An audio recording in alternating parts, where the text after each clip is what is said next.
Hello, everybody. Please be tolerant. I'm new at this. I'm also dressed like I'm going to rob a bank, which I'm not, because, well, the internet is a wild and wonderful and not so wonderful place. So, what I'm going to do is basically tell my life story, which hopefully will be interesting to many people. And anyway, I want to get it down before I die. And I keep meaning to write a book. People tell me I should write a book, but I just don't seem to have the attention span to do it. So instead, I'm doing this via YouTube. And I may talk about other stuff if I feel like it.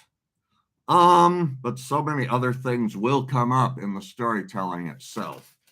Okay, let's start with the part I do not remember, which is that okay, start with the parts that I do not remember, but I've gathered them from people telling it to me and so forth. So mm,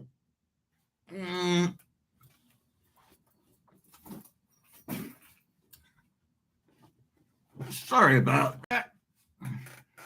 Okay, I was born in New York City, Manhattan. My father was a writer of fantasy and science fiction, and at the time he was a very Orthodox Jew. He was middle aged, and my mom was in her late teens, just, I guess, barely legal, and aspired to be a writer. And so she sought my father out. Now, he's not super famous. He's at that level where other science fiction writers and real hardcore and, real science fiction fans, they knew who he was. But the general public didn't. It wasn't like Isaac Asimov or whatever. So, yeah, that's about the level he was at. So my mom sought him out, apparently camped out in front of his door in the hallway, and finally he let her in, and the rest is history, so to speak. And then after I was born, they moved to Milford, Pennsylvania, which was a writer's colony at the time. And then they moved to southern Mexico, the Yucatan.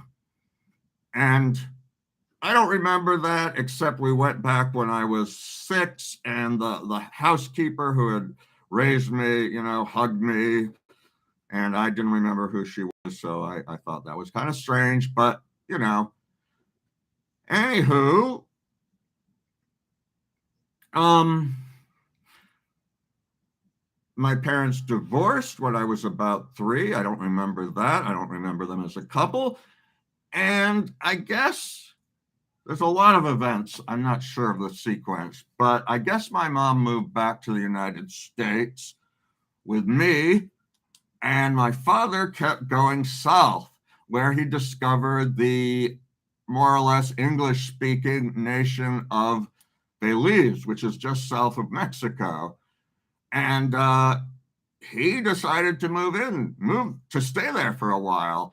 He moved to Belize City, and then eventually my mom followed, and she moved to a remote village reachable only by boat through a maze of mangrove swamp. I know that because I went back later with them. And so she and her new boyfriend, who was a beatnik poet, not a famous one, and a drug addict, a narcotics addict, they went to this remote village.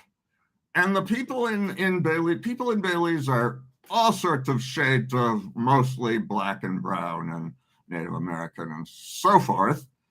But these people were probably because of their isolation, they were really black, looked a lot like, pure-blooded Africans. And culturally, apparently, there was a lot of that too. And now I start to remember things a little bit. So they didn't have indoor plumbing. They had outhouses, but their outhouses dropped directly over the bay. And so, in other words, you stuck your butt, you sat on the bench, your butt was over the water, you pooped, and it went into the water. And I remember looking down and seeing live catfish eating my poop. And boy, that's something you don't see in the USA very much. And so I also remember, so my mom kind of got adopted by this woman, older woman named Ms. Jane. And because of the fact that my mom was then in her early 20s, maybe, and I was like still about 4, I'm sure that Ms. Jane saw us as 2 children, 2 helpless children that needed to be taken care of. And so she helped us out, helped us to survive in this, pretty primitive conditions. I remember I told her I don't like fish.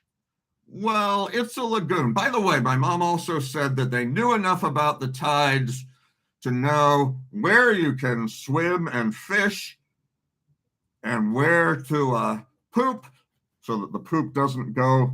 And apparently that was true. It seemed to be true. And so I said I don't like fish, which was like most of the diet, as you would expect.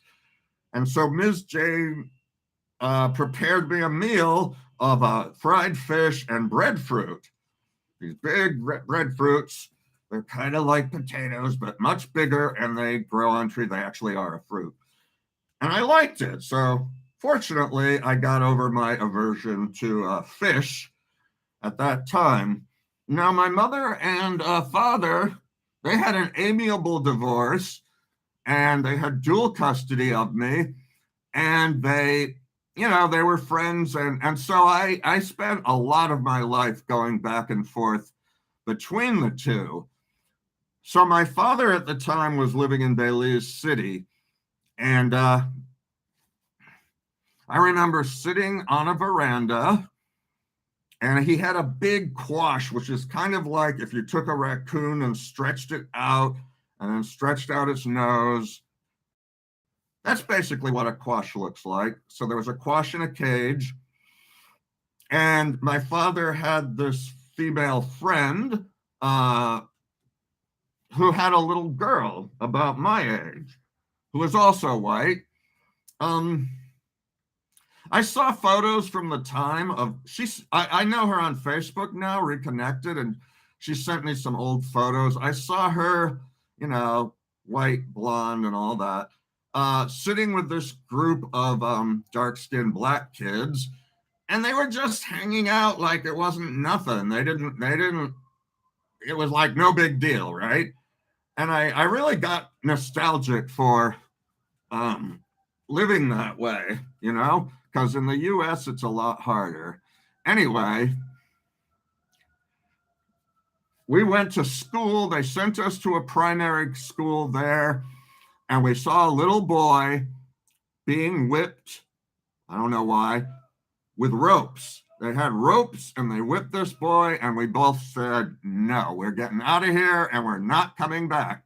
So we went, we told our parents that, and they didn't make us go back. I also remember that there were these big gutters on the sides of the street, and sometimes it would rain really heavily because it's the tropics. Of course, it's basically rainforest. And so these gutters would fill up. And I remember me and her running around in the rain and jumping into the gutters, which was probably unsanitary. And then we came home soaking wet. And my father and her mom, took our clothes off, dried us, and then put new dry clothes on us. And almost immediately, we just ran back out into the rain and got soaked again. So they must have been tearing their hair out. Anyway, here's some stuff that I don't remember, but I heard of it later. So I was with my mom and her boyfriend. You could get drugs, you could get pharmaceuticals. You could just walk into the pharmacy and get things like paregoric, which has a little alcohol and a lot of opium. Now, this guy had already been addicted first to codeine cough syrup, like a bottle a day. And when he couldn't get that, he basically was taking like any kind of downers or painkillers or whatever he could get his hands on. So he liked the fact that he could just walk into the pharmacy and get paregoric, which became his favorite. It has opium. And he always had some with him. And so in order to make sure, he always had his bottles of paregoric and whatever else. So he wore a big like overcoat, like a trench coat. And since this was a tropical environment, people thought he was very weird, which, you know, he kind of was. And so I was living there with my mom and this useless guy, and there was a hurricane warning. Hurricane was headed towards Gales Point. That's the name of the town. And so my father doesn't drive, well, didn't drive. And but he rented a Land Rover, a Jeep, to come rescue us. So, you know, him and his driver pulled up into Gales Point. I guess it was connected to somewhere by road, and told us get in. So me and her boyfriend got in. He took us somewhere. And then in the middle of the night, the guy, her boyfriend, started, you know, he woke up and he started walking around with his overcoat on and his pills and syrups and such rattling around in his pocket. And so, according to what I heard, she broke into tears. She said, "I can't stand being with this guy anymore. I want to leave him." And my father very, very generously and wisely said, "You brought him here. He can't survive here on his own. You have the responsibility of bringing him back to the USA. Then you can dump him if you want." And so she did that.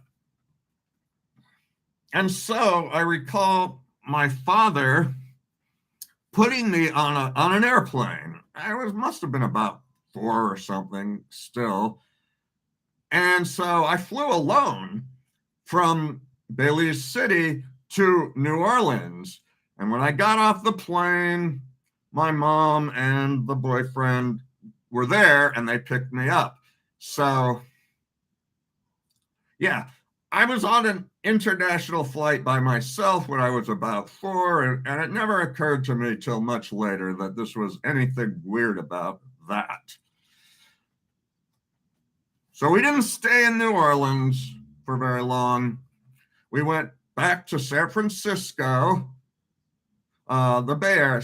We lived in Berkeley and such. Anyway, we moved to San Francisco, and she heard about this area called Haight Street, this Haight-Ashbury district, and she heard that it was nice. The rents were pretty cheap, and it was right next to a big park, which was, of course, good for a single mom with a little kid. Yeah, the boyfriend was gone by this point, and so she moved there. Now, this happened to be the late 1960s. And yes, it was the Haight-Ashbury district, and it was the Summer of Love. So apparently I participated in all sorts of historical events that I don't remember, such as I was hanging out when she was helping to cook with the diggers that cooked and gave away free food. She took me on an anti-Vietnam War march. She took me to The Human Being, which was a whole full day of music and whatnot. And at this point, Owsley, the LSD manufacturer, dropped from the sky in a multicolored parachute. You'd think I'd remember that, but I don't. So, what else do I remember from that era? I remember meeting the Hare Krishnas for the first time. And the Krishnas, they spoke to me for some reason rather than my mom, as far as I can remember. And one of them told me this story about a little boy who was worshiping Krishna, but his father didn't want him to, but he wouldn't stop. So his father made various attempts to kill him, such as pushing him off a cliff. But Krishna turned the rocks below into pillows, and so forth and so forth. So after he left, my mom said, you know, they just want you to stop bawling, which I knew meant having sex. And they want you to stop doing that, but you're too young to have even started doing that. So that's ridiculous. I would meet the Krishnas again later. My father says they were pondering why the paintings of Krishna were blue, and I said, maybe blue was his favorite color. Yeah. So there was this free school that she put me in called the Shire School. Free as in not very much supervised. And I do remember me and a gang of other kids, must have been about the same age, got on this car and started smashing the windows. And I joined them, and it didn't even occur to me that I was doing something bad or wrong or naughty. I was just doing what the other kids were doing. And this demonstrates how free that free school really was. Free to destroy things. And then my stepfather entered our lives. He would become my stepfather. We went on a hiking. There was this sort of hippie Jewish group, and we went on an organized hike, and I started, complaining like little kids do. I don't want to walk anymore. I'm tired. Blah, blah, blah.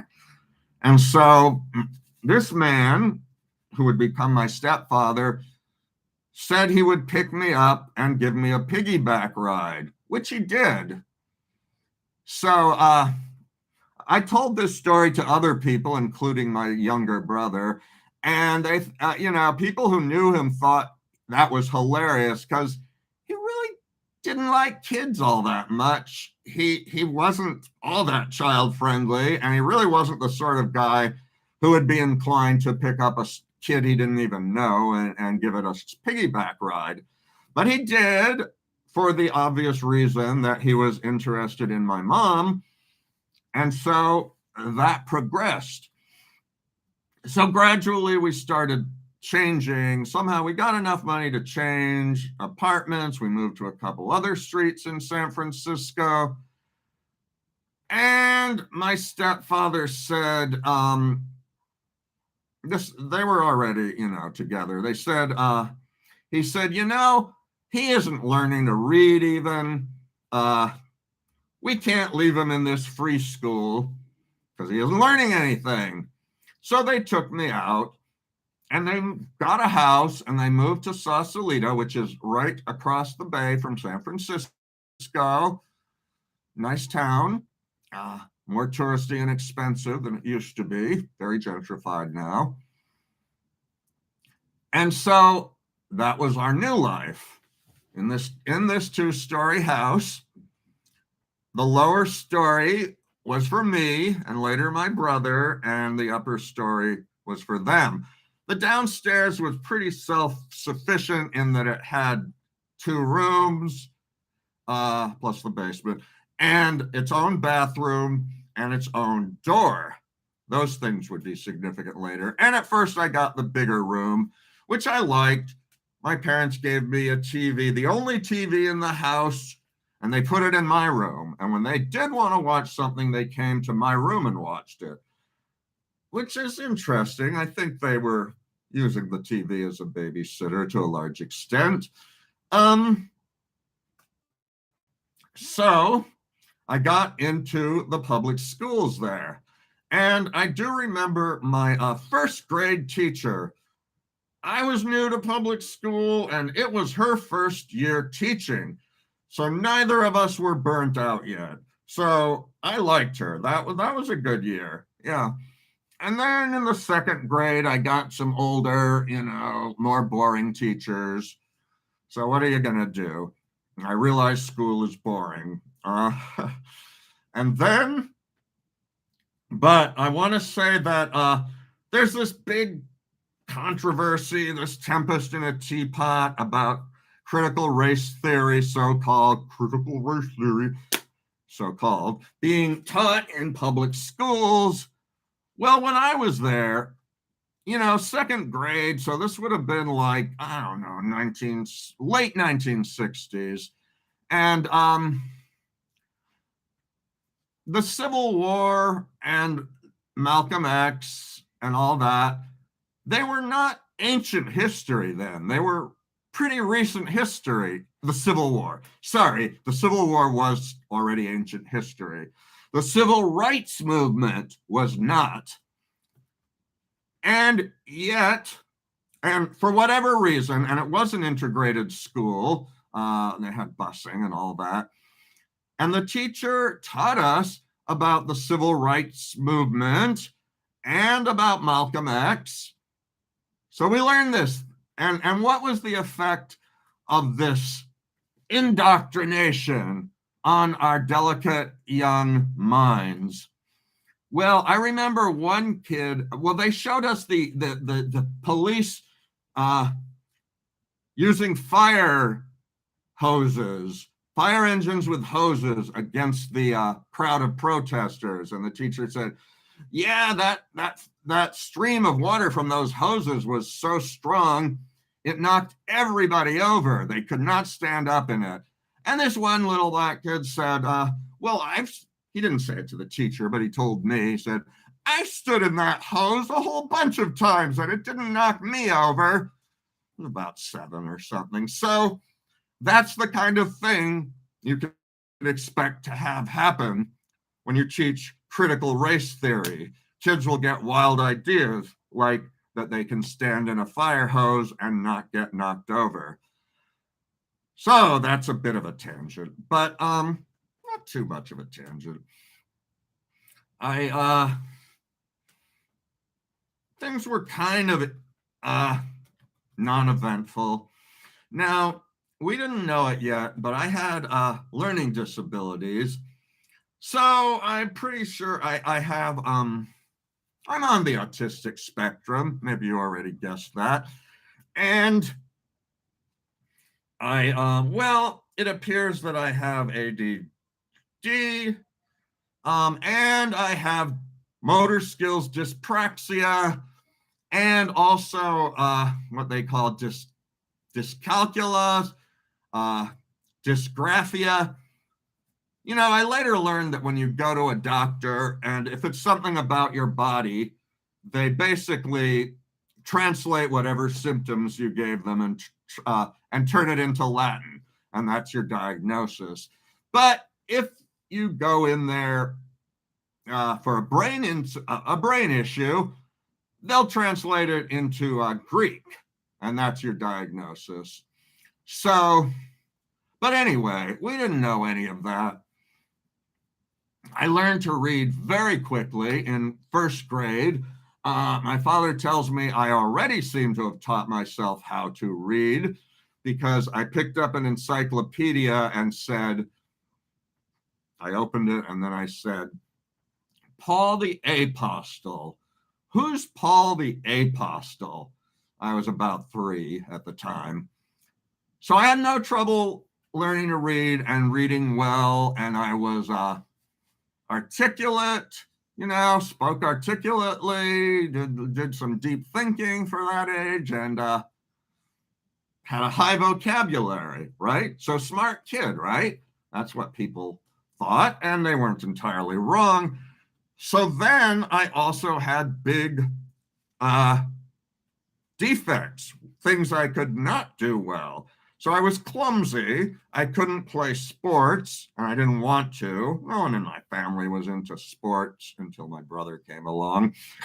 And but that wasn't it, because my folks didn't care about that. But I also had bad handwriting, and I had bad spelling, really bad spelling. At that point, I was actually reversing letters, which I occasionally still do, but not very often. And I was very bad at math. And so these became more and more serious issues as I got older. And of course, I mean, basically, I was what came to be known as 2E, which means twice exceptional. So, in other words, I was exceptionally intelligent in some areas, and I was exceptionally the opposite of intelligent in other areas. And when you're like that, especially if you're exceptionally high intelligence, makes you articulate and you appear smart, and then you get bad grades and such in these other areas, people will think you're just not trying. You just need to put more elbow grease into it. You're blah blah, etc. And so yeah, I got a lot of that growing up. And it's pretty frustrating. And eventually it can become a self-fulfilling prophecy, because if people tell you you're not trying, even when you are trying, at some point you're going to stop trying, because it really doesn't seem to matter one way or the other, whether you try or not. And not trying is less work. So why not go that route? Well, so I went through to about the fourth grade, and then there was another free school. So Sausalito basically had two communities, and it sort of still does. The people in the hills, who tended to be wealthier, better, at least middle class, well, mostly middle class. So they lived in nice houses up in the hills near the forest. And then there was the houseboat community. And these were not the nice, expensive houseboats that they later put up there. These were basically floating hippie shacks, little shacks that couldn't really sail. Other people did live on sailboats. There were also a couple of beached old wooden ferry boats that a number of people worked and did stuff in. And it was all connected with this network of rickety piers and bridges made out of rotting wood, as the ferry boats were. And, the houseboats were kept up with big chunks of styrofoam. And the people in it, they were a combination of like artists, real artists, writers, etc., hippies, and then there were people who were real alcoholics and or drug addicts. And of course, there was overlap between all these communities. We all hung out together, and they decided to form a free school down there.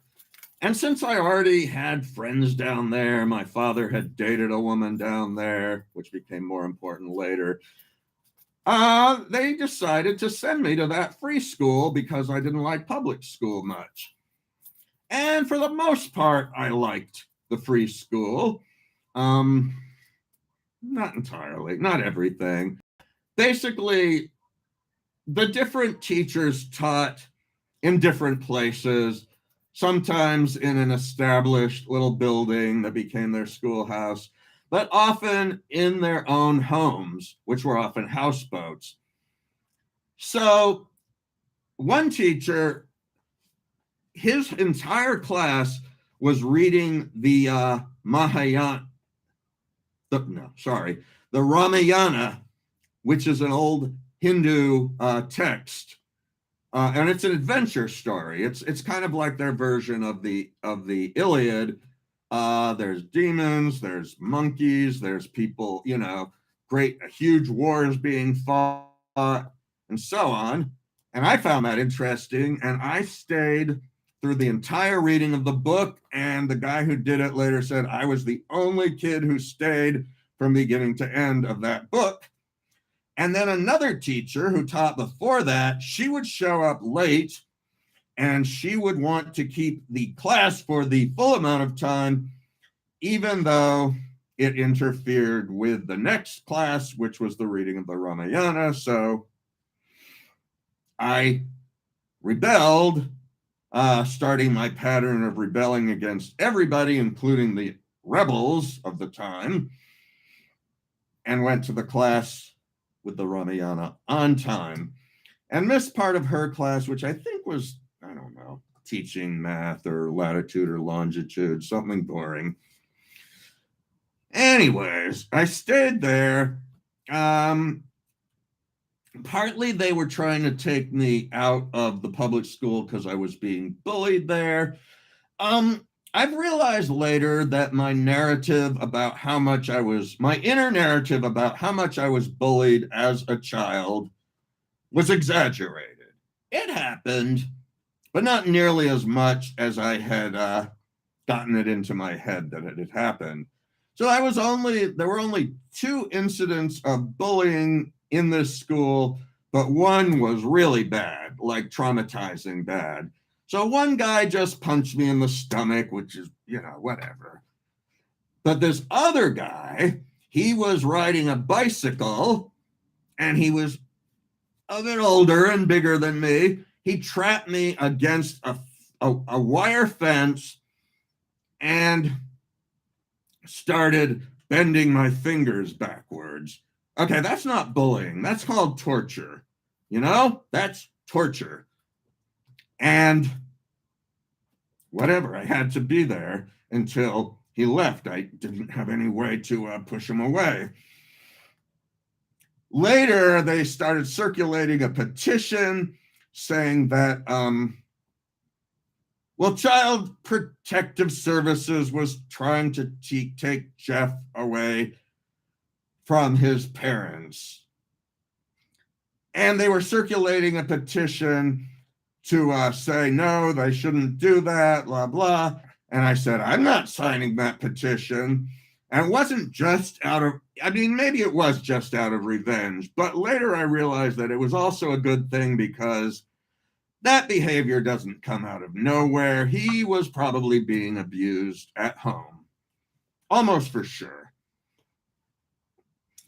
After a while, once again,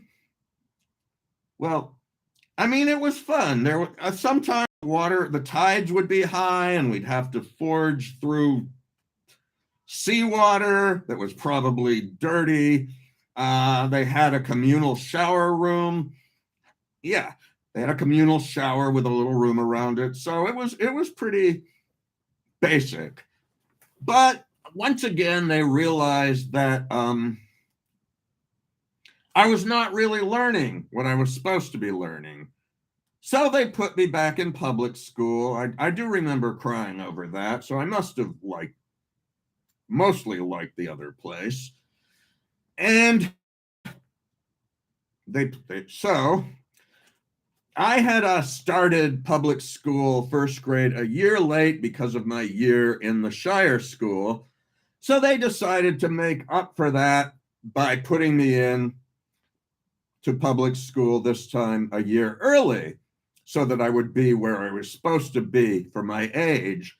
But, you put me in a school where I'm not learning the normal curriculum, and then you have for like a year or two, and then you have me go to a public school and put me in a year older than The bottom line is that in addition to my learning disabilities, the whole thing was not all that conducive to learning, really. And most of what I learned, I taught myself until college, which was much later, which was the only kind of school I ever liked. And so they did not want to send me to junior high school in Sausalito because apparently that school was really kind of rough. So they sent me to the middle school in another town. We're coming up on our time, aren't we? Anyways, yeah, and my father, he kept staying nearby. He didn't disappear from my life. He moved every 6 months. That's what he liked to do. And at that point, he moved all over the San Francisco Bay Area. He moved, San Francisco and all sorts of towns in Marin County and in what they call the East Bay, Oakland, Berkeley, and so on. And I'd stay with him on the weekends, which was kind of cool. I got to see a lot of different places, but also it became an issue later when I was a teenager, but we're not there yet. So when I was 11, he moved into a place called the Flea Mart. No, he called it the Flea Circus. It was a house full of, once again, all kinds of people, weirdos, eccentrics, a lot of hippies, and some highly eccentric people, and so forth. There was alcohol, there was drugs, there was wacky behavior. I had fun there. Now so when I was 9, I felt my first, okay, we're gonna go there. Trigger warning, sex stuff coming up. So I had my first awareness of desire when I was 9, and I got on the wrong school bus. And this one boy it was what they later called the short bus, clearly. It left school earlier. This one boy made this whole production out of exposing himself slowly to this one girl. And it was polymorphous at this time. I didn't really know who I was attracted to, but it had an effect. But then when I was 11, that's when the hormones really hit the fan. So one thing that happened was when I was on the school bus going to school, I was looking like kids do. I looked in the trash can and found this whole stack of bondage magazines. So we took it on the school bus, and the boys were showing it around, and they were saying, "Rude, ew, ew, ew, gross, show me more." I remember it as being pretty hardcore. Like, these women were tied up in weird positions that looked painful. Some of them did have rope burns, or at least what looked like rope burns. And me and my friend, another guy, I said, well, they do this voluntarily. They pay them to do it. And he said, oh, no, they don't. Nobody could voluntarily endure that position, which must cause them that kind of pain. They go out and mug them, man. I actually think it was pretty advanced of us at that age to be discussing the issue of consent and whether porn is consensual or not. We were thinking about it. So, yeah. And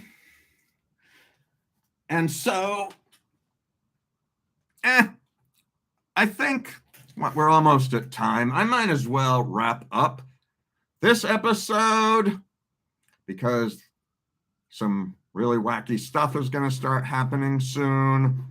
And yeah, so how do we do this? And sorry, you don't have to watch anymore, but I am going to start fiddling, trying to figure out how to shut this thing off.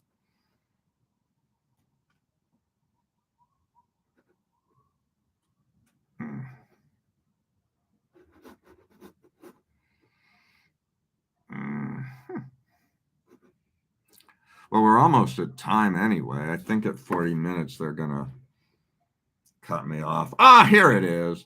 Okay, see you next time.